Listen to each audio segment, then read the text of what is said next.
India के सबसे busy शहरों में खाने पीने का एक नया रेवोल्यूशन शुरू हो रहा था।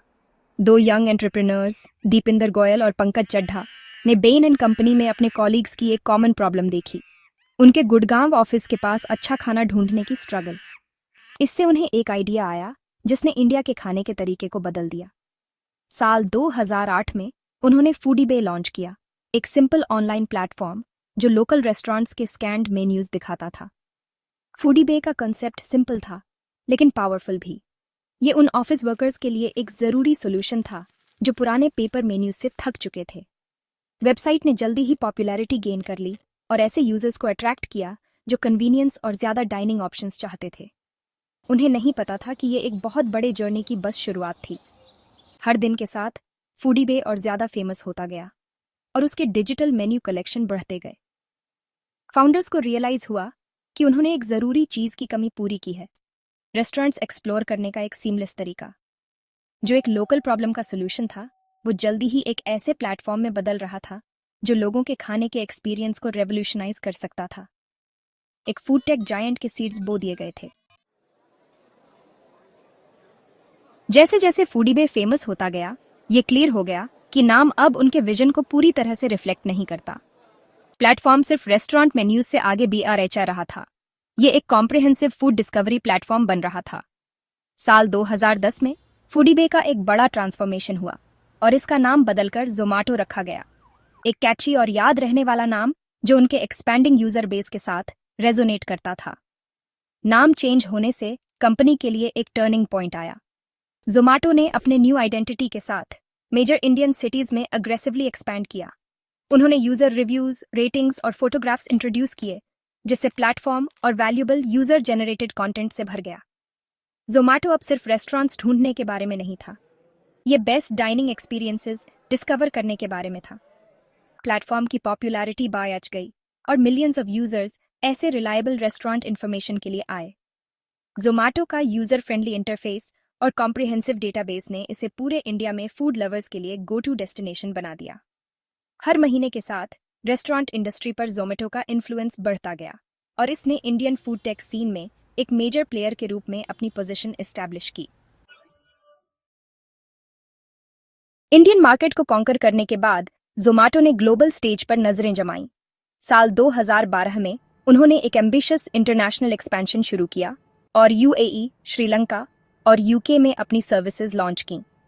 इससे जोमाटो का एक लोकल इंडियन स्टार्टअप से एक ग्लोबल फूड टेक कंपनी में ट्रांसफॉर्म होना शुरू हुआ। जोमाटो का ग्लोबल एक्सपेंशन स्ट्रेटेजिक और वेल प्लान्ड था। उन्होंने ऐसे कंट्रीज को टारगेट किया जहां स्ट्रॉन्ग फूड कल्चर और ऑनलाइन फूड डिस्कवरी प्लेटफॉर्म्स की ग्रोइंग डिमांड थी। न्यू मार्केट्स में उनकी एंट्री अक्सर स्ट्रेटेजिक एक्विजिशंस के साथ होती थी, जैसे साल 2015 में यूनाइटेड स्टेट्स में अर्बन स्पून का एक्विजिशन, जिससे उन्हें नॉर्थ अमेरिकन मार्केट में एक स्ट्रॉन्ग फुटहोल्ड मिल गया। साल 2015 तक जोमेटो का 24 से ज्यादा कंट्रीज में प्रेजेंस था, जो दुनिया भर के मिलियंस ऑफ यूजर्स को उनके आसपास के रेस्टोरेंट से कनेक्ट करता था। उनका प्लेटफॉर्म कुलिनरी एक्सपीरियंसेस का एक ग्लोबल मेल्टिंग पॉट बन गया था, जो अलग अलग क्विजीन्स और डाइनिंग ऑप्शंस ऑफर करता था। जोमेटो का ग्लोबल एक्सपेंशन उनके विजन और डाइवर्स कुलिनरी लैंडस्केप्स के हिसाब से अडेप्ट करने की उनकी एबिलिटी का सबूत था। फूड डिस्कवरी जोमेटो के ऑपरेशंस का मेन पार्ट था, लेकिन कंपनी ने कर्व से आगे रहने के लिए अपने ऑफरिंग्स को डिवर्सिफाई करने की जरूरत को समझा। इससे एक 3-pronged बिजनेस मॉडल डेवलप हुआ जिसमें फूड डिलीवरी, डाइनिंग आउट और हाइपर प्योर शामिल थे, और हर एक फूड इकोसिस्टम के अलग अलग एस्पेक्ट्स को केटर करता था। फूड डिलीवरी उनके एग्जिस्टिंग प्लेटफॉर्म का एक नेचुरल एक्सटेंशन बनकर उभरा, जो ऑनलाइन फूड ऑर्डरिंग की ग्रोइंग डिमांड का फायदा उठाता था। जोमेटो ने यूजर्स को रेस्टोरेंट्स के एक वास्ट नेटवर्क से कनेक्ट किया और एक seamless ordering and delivery experience offer किया। उनका dining out segment dine in experience को एनहांस करने पर फोकस करता था। रेस्टोरेंट्स के लिए टेबल रिजर्वेशंस, ऑनलाइन ऑर्डरिंग और पेमेंट सॉल्यूशंस प्रोवाइड करता था। फूड इंडस्ट्री में क्वालिटी इंग्रेडिएंट्स की इंपॉर्टेंस को समझते हुए जोमेटो ने B2B स्पेस में हाइपर प्योर के साथ वेंचर किया, एक ऐसा प्लेटफॉर्म जो रेस्टोरेंट्स को डायरेक्टली फ्रेश और हाई क्वालिटी इंग्रेडिएंट्स सप्लाई करता था। इस स्ट्रेटेजिक मूव ने न सिर्फ उनके रेवेन्यू स्ट्रीम्स को डाइवर्सिफाई किया, बल्कि रेस्टोरेंट पार्टनर्स के साथ उनके रिलेशनशिप्स को भी स्ट्रेंथन किया। सेक्शन 5, नंबर्स को समझना जोमैटो का फाइनेंशियल परफॉर्मेंस। जोमैटो का सफर इम्प्रेसिव ग्रोथ और फाइनेंशियल चैलेंजेस दोनों से भरा रहा है। एक तेजी से बढ़ती टेक्नोलॉजी कंपनी होने के नाते उन्होंने ग्रोथ और एक्सपेंशन में लगातार जोर शोर से इन्वेस्ट किया है, जिससे उनके ऑपरेटिंग एक्सपेंसेस काफी बियराज गए हैं। हालांकि उनकी रेवेन्यू भी लगातार बढ़ी है, जो उनके प्लेटफॉर्म के बढ़ते इस्तेमाल को दिखाती है। हाल के सालों में जोमैटो ने प्रॉफिटेबिलिटी की तरफ काफी प्रोग्रेस की है, अपने ऑपरेशंस को स्ट्रीमलाइन किया है और मुख्य मार्केट्स पर ध्यान दिया है। खास तौर पर उनके फूड डिलीवरी बिजनेस में काफी ग्रोथ देखी गई है, जिसकी वजह कस्टमर डिमांड का बढ़ना और रेस्टोरेंट्स के साथ स्ट्रेटेजिक पार्टनरशिप्स हैं। हालांकि प्रॉफिटेबिलिटी के जोमैटो के रास्ते में कई मुश्किलें आई हैं, लेकिन कंपनी ने मजबूती और अनुकूलता दिखाई है। इनोवेशन के प्रति उनकी प्रतिबद्धता, साथ ही मार्केट में उनकी मजबूत मौजूदगी उन्हें कॉम्पिटिटिव फूड टेक लैंडस्केप में आगे बढ़ने और सफलता के लिए अच्छी पोजीशन में रखती है। सेक्शन 6, चुनौतियों से भरी थाली कंपटीशन और मार्केट डायनामिक्स। जोमैटो का सफर चुनौतियों के बिना नहीं रहा है। फूड टेक इंडस्ट्री में काफी कंपटीशन है, जिसमें कई प्लेयर्स मार्केट शेयर के लिए एक दूसरे से टक्कर ले रहे हैं। जोमैटो को स्विगी जैसे दूसरे बड़े फूड डिलीवरी प्लेयर्स, साथ ही छोटे रीजनल प्लेयर्स से कड़ी टक्कर मिलती है। जोमैटो के लिए सबसे बड़ी चुनौतियों में से एक प्रॉफिटेबिलिटी हासिल करना और उसे बनाए रखना है।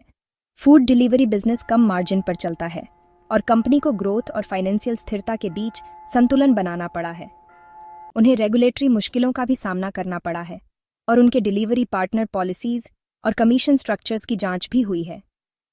इन चुनौतियों के बावजूद जोमैटो लगातार नए नए तरीके ढूंढता रहा है और हमेशा बदलते फूड टेक लैंडस्केप के हिसाब से खुद को ढालता रहा है। उन्होंने नए फीचर्स शुरू किए हैं, नए मार्केट्स में एक्सपैंड किया है और कंपटीशन से आगे रहने के लिए अपनी ऑफरिंग्स को डाइवर्सिफाई किया है। सेक्शन 7, जोमैटो का फ्यूचर का रेसिपी इनोवेशन और एक्सपेंशन। जोमैटो का फ्यूचर इनोवेशन और स्ट्रेटेजिक एक्सपेंशन का मिश्रण लगता है। वो यूजर एक्सपीरियंस को बेहतर बनाने और मार्केट में अपनी जगह पक्की करने के लिए लगातार नए फीचर्स और सर्विसेज के साथ एक्सपेरिमेंट कर रहे हैं। ऐसा ही एक इनोवेशन है जोमैटो इंस्टेंट सर्विस, जो मिनटों में फूड डिलीवरी का वादा करती है और स्पीड और सुविधा की बढ़ती डिमांड को पूरा करती है। टेक्नोलॉजिकल एडवांसमेंट के अलावा जोमैटो ग्रोथ के नए रास्ते भी तलाश रहा है। उन्होंने जोमैटो मार्केट के साथ ग्रोसरी डिलीवरी मार्केट में कदम रखा है, जिसका मकसद ऑनलाइन ग्रोसरी शॉपिंग की बढ़ती डिमांड का फायदा उठाना है। इस कदम से उनका मुकाबला बिग बास्केट और ग्रोफर्स जैसे स्थापित प्लेयर्स से होगा, जिससे ऑनलाइन ग्रोसरी स्पेस में कंपटीशन और BRH जाएगा। इसके अलावा जोमैटो इंटरनेशनल मार्केट्स में भी मौके तलाश रहा है। उन्होंने हाल ही में उबर ईट्स का इंडिया बिजनेस खरीदा है, जिससे इंडियन मार्केट में उनकी पोजीशन और मजबूत हुई है और साथ ही उन्हें उबर ईट्स के ग्लोबल ऑपरेशंस के बारे में जरूरी जानकारी भी मिली है।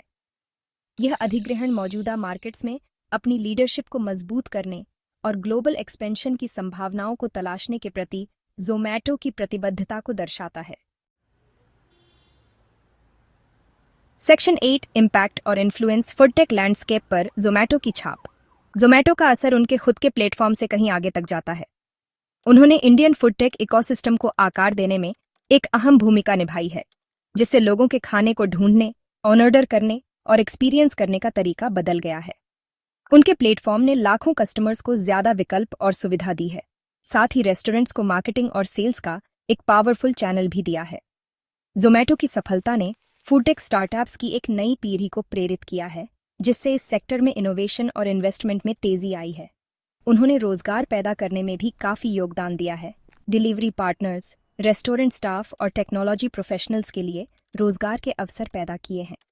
जोमैटो का सफर टेक्नोलॉजी की ट्रांसफॉर्मेटिव पावर और ट्रेडिशनल इंडस्ट्रीज को बदलने की उसकी क्षमता का सबूत है। उनके प्लेटफॉर्म ने एक ज्यादा कनेक्टेड और एफिशिएंट फूड इकोसिस्टम बनाया है, जिससे कंज्यूमर्स, रेस्टोरेंट्स और पूरी इकोनॉमी को फायदा हुआ है। Section 9, conclusion. जोमैटो की कहानी एक स्वादिष्ट सफर जारी है। एक साधारण ऑनलाइन मेन्यू डायरेक्टरी के तौर पर शुरुआत करने के बाद जोमैटो एक ग्लोबल फूड टेक जाइंट बन गया है, जिसने लोगों के खाने के साथ इंटरैक्ट करने के तरीके को बदल दिया है। उनका सफर इनोवेशन, मजबूती और लाखों लोगों की भूख मिटाने के प्रति अटूट प्रतिबद्धता से भरा रहा है।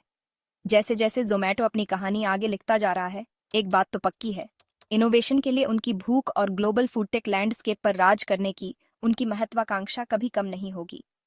नए ट्रेंड्स पर पैनी नज़र और कंज्यूमर पसंद पर पकड़ के साथ जोमेटो खाने के फ्यूचर को आकार देने के लिए तैयार है।